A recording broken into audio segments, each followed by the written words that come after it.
నెల్లూరు జిల్లా రాపూరులోని స్థానిక గ్రంథాలయాన్ని జిల్లా గ్రంథాలయ సంస్థ చైర్పర్సన్ మేకపాటి శాంతికుమారి సందర్శించారు. గ్రంథాలయంలోని పలు విభాగాలను పరిశీలించి పుస్తకాల నిర్వహణ, రికార్డుల నిర్వహణపై సమీక్ష నిర్వహించారు. గ్రంథాలయంలో అందుబాటులో ఉన్న పుస్తకాలు, దినపత్రికలు, రీడింగ్ రూమ్ వసతులను మేకపాటి శాంతికుమారి పరిశీలించారు. హాజరు పట్టికలు, పుస్తకాల పంపిణీ రికార్డులు, నిర్వహణ రిజిస్టర్లను స్వయంగా తనిఖీ చేసి సిబ్బందికి పలు సూచనలు చేశారు. గ్రంథాలయాలని సందర్శించే విద్యార్థులు, పోటీ పరీక్షల అభ్యర్థులు, పాఠకులకు ఎలాంటి ఇబ్బందులు తలెత్తకుండా మెరుగైన సదుపాయాలు కల్పించాలని ఆదేశించారు. విలువైన పుస్తకాలు, రికార్డులను భద్రంగా నిర్వహించడంతో పాటు గ్రంథాలయ పరిసరాలను పరిశుభ్రంగా ఉంచాలని సూచించారు.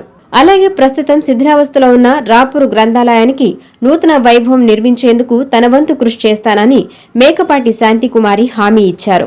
అదేవిధంగా ఈ గ్రంథాలయ పరిస్థితికి వస్తే దీన్ని పునర్నిర్మాణం చేయడానికి నేను నిర్ణయం తీసుకున్నాను. దీనికోసం దాతలు ముందుకొస్తారు. స్థానిక నాయకులు ప్లస్ ప్రజాప్రతినిధులు మా గ్రంథాలయం నుంచి కొంత సెస్ అమౌంట్ తీసుకొస్తాం.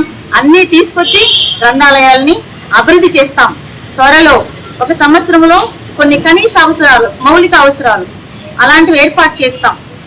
తర్వాత ఈ 4 years అయిపోయిన తర్వాత, అంటే మా పీరియడ్లోనే ప్రతి గ్రంథాలయాన్ని, నెల్లూరు జిల్లాలో ఉండేటువంటి ప్రతి గ్రంథాలయాన్ని నేను అభివృద్ధి చేసి చూపిస్తామని మూలంగా మీకు తెలియజేసుకుంటూ, ఈ గ్రంథాలయాల యొక్క సమాచారం, ఈ గ్రంథాలయాల గురించి ప్రత్యేకంగా మీడియా మిత్రులు, మీడియా చాలా ఇంట్రెస్ట్ చూపిస్తున్నారు.